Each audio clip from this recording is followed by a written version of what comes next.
The Sofia Gray Show. Hello, listeners and kinky friends. Welcome to the Sofia Gray Show, where we discuss all things sex, kinks, and fetishes. From the sex stories to the latest trends in the erotic world, we talk taboo transparently. This podcast is brought to you by Sofia Gray, the largest used underwear marketplace. I'm Tracy Best. And I'm Lacey Bloom. And today we are going to be discussing pet play. Lacey, I have a question for you.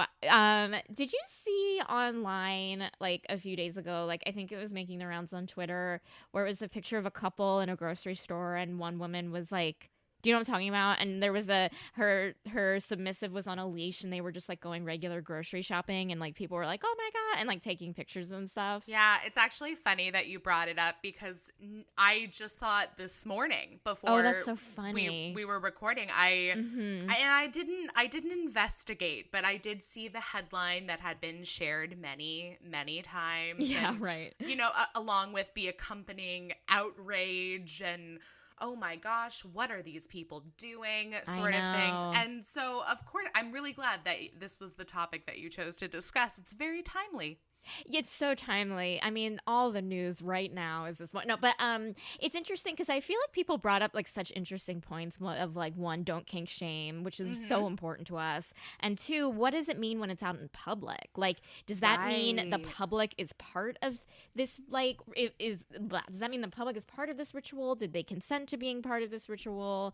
And it's like, I don't know. Like, it's been on the top of my mind for days, and it's like when I was in my 20s, I would have been like, this is awesome, you know, because I'm like, so, you know, I'm sex positive, believe in, you know, exploring your kink fetishes and all those things. But now that I'm in my 30s and I don't have kids, but what if I was like, but what if I brought my son to the store? Like, what would I say to that? You know what I mean? And it's like, oh, is this a good time to bring up this type of world with your kid? Or was this type of like sex play, like, not thrusted, that's a weird word, but like, you know, kind of like put in front of my kid without my permit, you know what I mean? Like, it's such an interesting thing to think about. Yeah, you know it's what I mean? a lot of discussion going on about it. And on the one hand, I'm with you. On the one hand, I really appreciate that, you know, the woman and her pet that were out in society, just, you know, going about their business. I really do appreciate that it was just so common, and so because it's stuff like that like normalizes practice, is just, you know, kind of, I think, exposing more people to it and recognizing that this is maybe not a part of your life, but it is a part of other people's lives. But on the other hand, I do also understand, and we're seeing this a lot as well. Man, it's been a week. It has been a week because we are also seeing a lot of discussions surrounding what's his face, who was in a Zoom meeting and was caught masturbating on camera. Yeah, Jeffrey Toobin. And yesterday, I feel like we're like the fucking what's his face, Giuliani. Yep. There's a lot of like dick pulling out. Yeah, there's been a lot of oh god, kink I hate in it. the news lately, and not usually in a good light. But I think there's a major difference between. Although, is there a major well, okay, somebody taking their pet out on a leash, and when I say pet, I mean their play partner. Submissive, out in public, I don't equate that to the same level of non-consensual act of somebody exposing themselves in a Zoom meeting to others. I don't either. I feel like both parties are consensual when you're bringing your pet or your submissive out into public. You're both consenting to this. This is your life, you know what I mean? Like, this is what you like to do, versus someone whipping their dick out in a meeting or in a public place. Like, that's just full on. Yeah, it's not like that's a illegal violation. It's not, you like know, this and it's dom not okay. And sub were just having sex in the grocery store and making people watch. They were just going about their business, you know. And so I think it's easy to say, like, hey, if you don't approve of or you don't like what's going on, like, turn away kind of thing. But yeah, you know, I think it's also an opportunity to ask questions. I could see, you know, and that might not be well received by some people, but I think the kink community in general is very much an understanding one, considering everything that has been put upon us. And so I think more often than not, if that was me and I watched a dom walk in with their sub on a leash, I would be more curious than anything else, not outraged, but I'd maybe want to approach them and ask them about themselves. And, right. Yeah. I think I would just be like, and maybe this is just me, but I would be like, oh, look at that. A couple's into pet play. Anyway, where's the macaroni? You know what I mean? Like, it would just like be like, okay. I long for the day where I can just walk into a grocery store and come across a dom and their sub on a leash perusing the vegetable aisle and nobody bats an eye. Like, I would love that. Yeah. So now I'm sure a lot of you are wondering, okay, wait a minute. What is pet play? Like, I think I know what it is. Back it up a bit. But I think some people like do know what it is, but maybe like just need because I feel like when I was like looking this up, I'm personally not into pet play, so I kind of had to just read about it and stuff. Right. And there were a lot of like eye-opening things because I've seen pet play in porn and in movies and in that picture and documentaries, etc. All the things that I've watched, but there was so much that I guess I just like didn't understand, just didn't know about it, of like why people are into this, like and different things you can do if you have this fetish, some of the differences between pet play and being a furry. Like these are all there's all these nuances. That's a good one because the furry culture has been so big in recent years that I think that's really important to talk. The thing that amazes me the most about pet play is, and I'm sure we'll get into this, it's one of those kinks that is you need more than one person. Like it's... Yeah, I mean, you're right. I feel like there are ways you can do solo pet play. But I think it does involve some other aspect, whether it is audio porn, watching porn, using some other type of like extra not device, but like extra kind of what I'm saying, porn or audio porn or something to kind of make you feel that submissive, help you with your submissive persona or dominant persona, or it could be webcam, things like that. But yeah, I do think it's like it's a BDSM role play where the submissive enters a behavioral or mental state of an animal or a pet that they have chosen to feel connected to you. And so the dom, who is referred to as a handler or an owner, takes on the role of caretaker. So you're right, there is like it's the sub dom or dom sub dynamic here that's like kind of taken to a higher level than I think what we think as a typical dom sub when people are human. You know what I mean? Right. Yeah. So, pet play is all about imitating the actions of an animal, whether you're crawling on all fours or you're being hand-fed, wearing a collar, etc.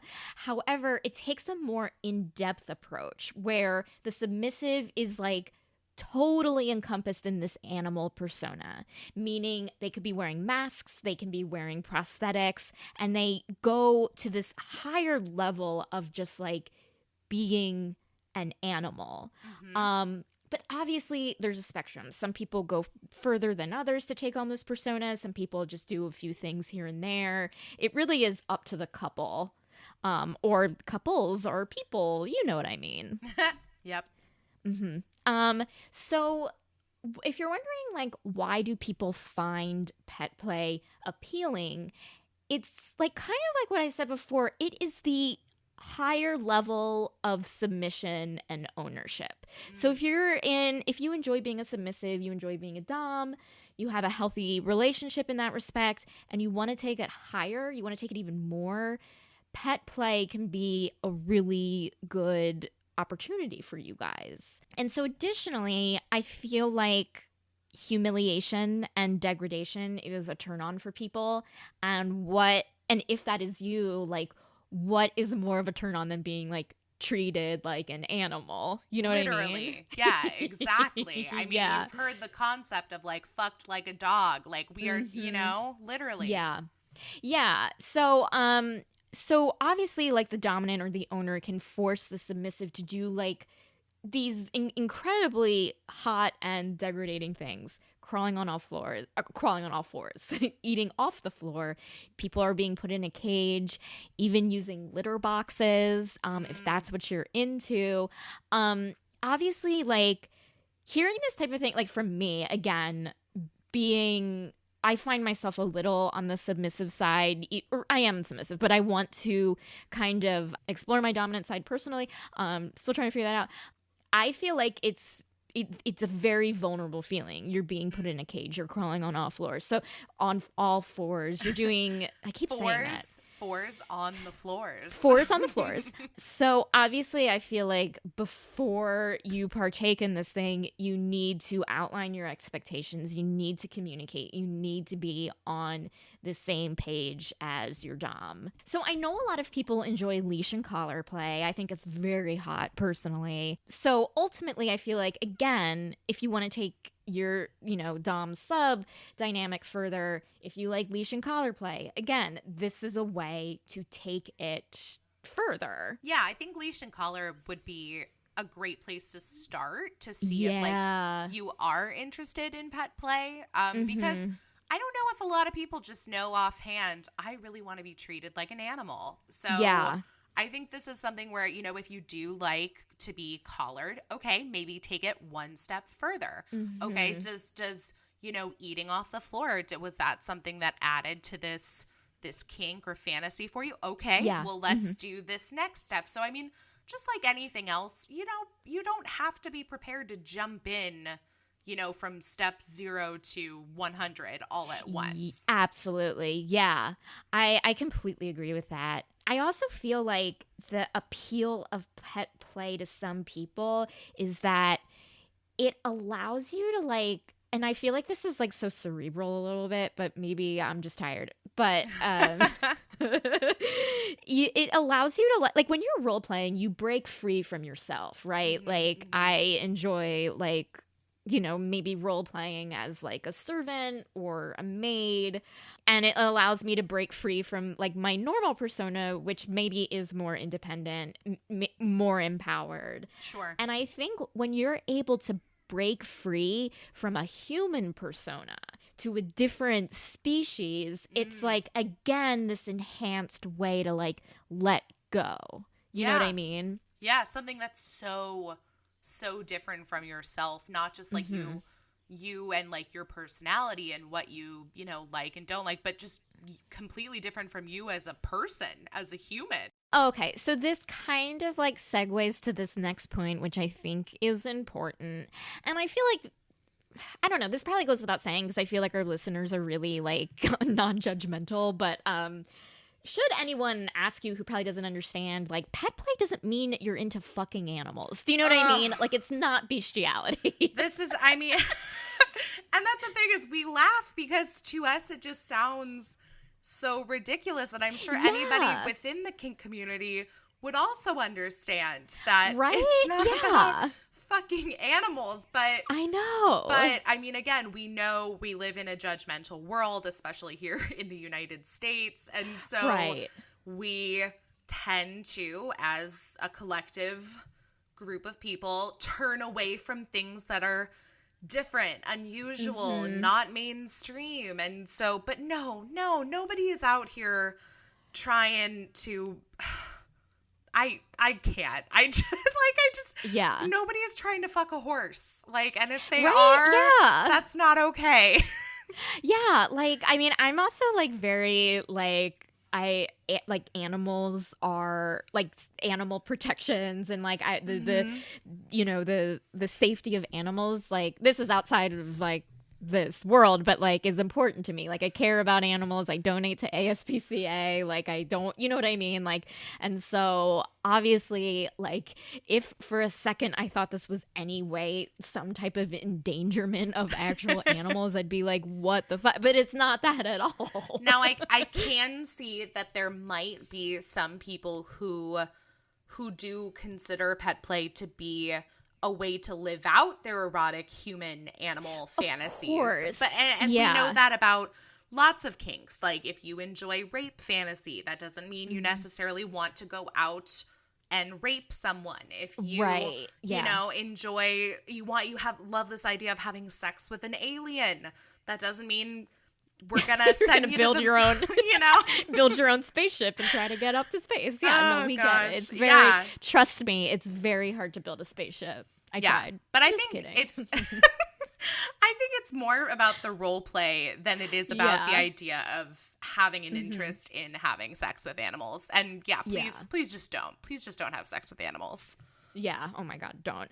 I think another misconception about it is that, like, especially with this picture that's going around in the on Twitter and stuff, is that like people think it's like so serious, and this guy must be on his fours every day of every life. I mean, every day of every life. What is that? Every day of his life. All like of he his doesn't lives. all of his life. All of like his lives. As if he doesn't like go to work or have a life, or like, do you know what I mean? Yeah. Like, this isn't like, you're not like enslaving someone. I think we talked in about real life. I think we talked about this in one of our very, very first episodes when we were talking about sort of like some of the misconceptions people have about kink and BDSM is that, you know, if somebody's dominant, that means they're dominant over someone 100% of the time, all day, every day. And that's not the case. Kinky people live lives like non-kinky people. But yeah, I mean, I think the same rules apply here. That's not, it doesn't have to be something where people are wearing foxtail butt plugs all the time. Right. It's like, no, yeah, this is like, again, this is your sex life. This is their sex life. And so I feel like, you know, like it should be treated as any other way. I mean, it is, I think, the first time you see something like this, the first time you hear of something like this, it may be jarring.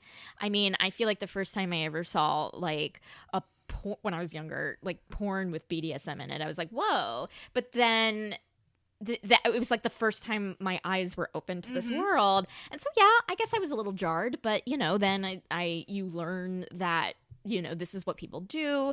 It might be something that you're into, something you want to try. So yeah, I mean, who knows? And not who knows, but who knows? You know what I mean? I didn't mean we'll like, who knows. see. Yeah.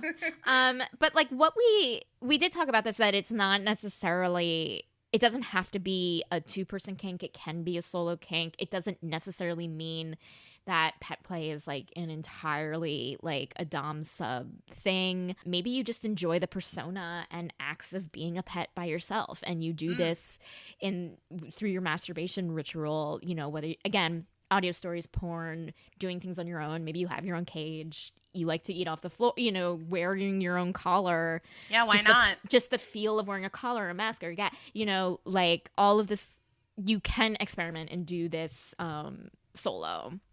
And we're fans of trying things out on your own before you try them out with a partner. Nothing wrong with that. I love doing that. And that's like kind of my MO, is that like I like to try things out solo just so I get the feel for myself versus just when I'm in. It just like helps me, you know, it helps me mentally and kind of helps me learn my own limits and what I want, what I don't want, what hurts too much, what doesn't hurt enough. You know what I mean? So now I'm sure you're probably wondering, is pet play the same as being a furry? Oh, and furries. The answer is no. There may be similarities, but it's different. So the main difference between furries and people who enjoy pet play is that furries often desire a total embodiment of the animal they feel connected to, whereas pet play is more of a role play scenario and is reenacted. Does that make sense? Am I making sense right now? Okay, yeah, for sure. Yeah. So like furries connect with a specific animal in like a very spiritual or emotional way. They will spend, you know, a lot of money getting costumes that help them embody the animal. I think what's interesting is that furries have what they call a fursona, which is essentially, it's who they are as a person in the form of animal. So it's literally taking like the concept of like, this is my spirit animal, like Exactly. into like actuality. Yeah. So it's about, like, for furries, it's about the embodiment of the animal they feel connected to. Whereas with pet play, it's about the behaviors of an animal and the dynamic between pet and owner. Okay. I don't know if I've told you this before, but my cousin was a furry for several years. Oh my God. Yeah. That's awesome. And it was something where she was very young. I want to say she was like 16 or 17 when she first got into it. And I remember her getting like a complete furry costume for like her 18th birthday. And oh my gosh. I mean, the amount of money that went into something like that. I know she's a wolf. It's something, but it's like a cute wolf. I don't know. It's not something that I can connect with, but I do find very interesting. And the fact that there are furry conventions for people to go to, because there's that many people who feel this way, that they can come together and support one another. So yeah, that's fantastic. So fantastic. So if you're interested in experimenting with pet play, there are a lot of toys that are out there. I looked some of them up, and I want to talk about first tail butt plugs. I love it. I love first it of all, so much. They are so fucking cute. Like, they're cute. Gorgeous. And so you can get butt plugs with like foxtails or ponytails, puppy tails, and the bunny tail. I was like, this is so cute. And I know some people may not like, maybe I hope I'm not like trivializing something that people are into, but I just like found it like I would wear it like just to be cute. You know what I mean? Like, yeah. Oh, not no, necessarily. No. Yeah. I totally understand. I think these would appeal to a lot of people, outside of anybody that's interested in pet play. I think these would be, if you just want to have some fun with anal play and you want a really cute butt plug that happens to also have a tail. Kudos. Go for it. I know. Yeah. But I guess like what I'm saying, when it's so cute, I don't mean to like trivialize anything. So another toy you can use is a humbler, which it's a physical restraint that is used in the practice of cock and ball torture. It's a testicle cuff, which is mounted at the midpoint of a bar, and it kind of like sits at the base of your butt. But basically what it does is that it forces a person to kind of stay on their knees and kind of in this crouched, humble position, kind of like how pets are, you know what I mean? How they stand. So I think like having that restraint can definitely help with the role play. So something else you can use, there are, again, cute, but also awesome and sexy, fist puppy paw like mitts and knee pads and hooves that you can use to help you embody the animal. You can also use gags, which help with embodying the animal. I think if you're, because you can also use masks, but masks tend to be really expensive. And if you like, oh, I just want to try this out first, maybe use your gag or get a gag before you kind of invest a lot of money in getting a mask, just in case you learn through your experiences that it may not be for you. Well, and I'm like thinking about like bit gags. I mean, that's when I think of like pet play and I think of like maybe like horse play, bit gags make perfect sense to me, because that's like a horse's like bridle. So exactly, yeah, I can totally see that. Yeah, and as a lot of you know, there are leashes, there are collars, there are collars that like resemble like ones that you would actually put on a dog versus one that's like maybe a little more cute and sparkly, which is what I like. So yeah, there are those. And like we said, there are full pet masks should you be interested in them. I mean, they run more than $200, and it's like, money's tight, Yeah. But I do think what you could do is, and this is just my personal like thing, I don't know, but like getting like puppy ears or bunny ears, and the gag could probably help if you're trying to like pinch your pennies. I love some good animal ears. Like I feel like I have like several pairs just laying around. Yeah, totally. So get them out, Lacey. Put them on now. Sorry, Okay. I'm not your master. I'm not your handler. So, and again, with pet play, you can get riding crops or whips that can help with punishing your pet. So, if you're interested and you're kind of thinking like, okay, what animal can I be? One, experiment. Think about yourself. Think about, and talk about this with you and your handler, because maybe you want to be a specific animal, or your handler or your dom wants you to be a specific animal. Obviously, talk this out. But some animals that many people choose are puppies or dogs, kittens, cats, ponies, pigs, or bunnies.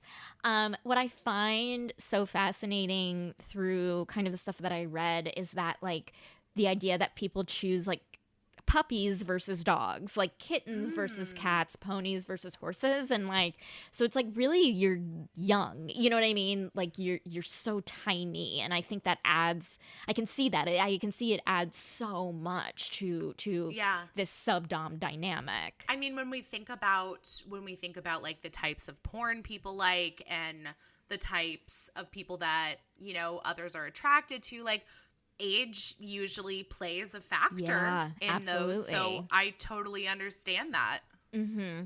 And for sure. And so if you're like, oh, what are some things we can do? What can we start with? You can start with various tricks on command, like sit, stay, fetch. You can try being pet or scratched. You can beg for treats or affection. You can play with toys that are associated with an animal. There's restricted movement like bondage. There's restricted verbal communication. Example of that is making your sub make pet noises like meowing or barking. Like in that picture, you can be led around on a collar on all fours. You got those butt plugs. You can eat food off the ground. You can even eat animal food, but I feel like, I don't know. I know some people eat animal food. I don't know. I'm kind of the thing of like using human food and making it. I agree. Yes, again, I think this is just me and like kind of like my devotion to animals, and I'm like, don't eat their food, but like I can understand why people would choose that route. To each their own, and making it safe. I mean, yes. like we talk about how it is absolutely okay for you to play out on these kinks and fantasies you have, so long as they're done so in a consensual, safe manner. Yeah, so totally. When you start to cross that line of, I want them to eat, dog food off of the ground, if it's going to be actual dog food, you would have to be really conscious of what you're feeding them and the ingredients in them, because it just seems like it'd be so much easier as well as safer for your pet to your pet human. I don't mean your actual pet. To feed them, human food that, like Tracy said, has just been made to look like dog food or animal food. Because, like, animal food, I don't know. I mean, I don't know the science behind it, but it could be dangerous. It could be unhealthy. And I think for me, you want to be healthy and whatever, not eat something that's not intended for you. And then finally, in terms of, like, things you can do is also sleeping in or being put in a cage or sleeping on a pet bed. So let's see. I've totally slept on a pet bed before. Have you really? They look so comfortable. And not even like in a kinky way. Like I've had a lovely dog that I shared with a roommate for several years, and there was more than one occasion where I would lay down with him in his comfy little bed, and it's kind of like the same way I feel about how they make really cute clothes for babies these days. I'm like, why is your bed more comfortable than mine? Why are your clothes more adorable than mine? Not fair. I know. I feel like I've seen so many baby clothes that are just like, I want to wear that. That's cute. Yeah. I shouldn't have to have a baby for that to be possible. Yeah. Again, I just want to reiterate about safety. Safety is a key. This is such a vulnerable position for a submissive. So things like if you're using a collar or a leash, make sure it's not too tight unless they want it to be tight. But I feel like think about your partner restricting their breathing. It's bad to not breathe, so know everyone's limits. Keep keys nearby, keep scissors nearby should you need that. Sure. Also, if you're wearing a hood or you're being caged, figure out how to do that safely. Again, keep a key nearby. Again, making sure your partner can breathe properly. And also, I feel like as you get older, your joints, kind of get weaker. So, make sure you avoid injury, avoid aches to muscles and joints. You don't want to be, unless you want to be sore, but I know for me personally, I can't sit with my back hunched for a really long time because then my back hurts. And if you have some of those issues that's going to affect you health-wise later, that could affect you when it comes to, maybe doing your job or exercising, I would take caution. Yeah, there's definitely a difference between being sore and uncomfortable versus hurting. We don't want that. Yeah, I don't know. For me, you don't have to go to the doctor to, fix an injury. It really is, for me, safety first, which I know is for a lot of people. And then finally, I just want to point out, if your partner is wearing a gag or a mask and they cannot talk, have a safe word, have a safe gesture. Yes. Please, please, please come up with that before you start role play where your partner is going to be unable to speak. Yeah, and thankfully to the fabulous writers at sofiagray.com, we've got some wonderful, helpful resources for pet play enthusiasts who are going to know so much more than either one of us does. So right, yeah. I hope everybody will refer back to those resources if you do want to find out more about pet play. Yeah, absolutely. So, I think that wraps it up. All I'd say is be safe and have fun, and meow, like you said. Meow. This has been Tracy and Lacey. Whether you're looking to buy or sell used panties, Sofia Gray has got you covered. If you want to earn some extra cash, you can set up your own shop in minutes and start selling your own used underwear. And they take no commission. You'll keep 100% of every single sale that you make. If you got a kink for used panties and you're looking to buy your next pair, look no further. Oh, and the whole process is completely anonymous. Sofia Gray will never share, store, or archive your personal information. The name Sofia Gray won't even appear on your bank receipt. So head on over to sofiagray.com to start selling or buying used panties now. If you're a fan of the podcast, we hope you'll subscribe on your favorite podcast streaming platform. You can also leave us a review on Apple Podcasts to let us know what you think. And while you're at it, feel free to share your feedback or questions by sending us an email to podcast@sofiagray.com. Until next time, I'm Lacey Bloom. And I'm Tracy Bust. And we're here to say, let them be kinky. There's no kink shaming here.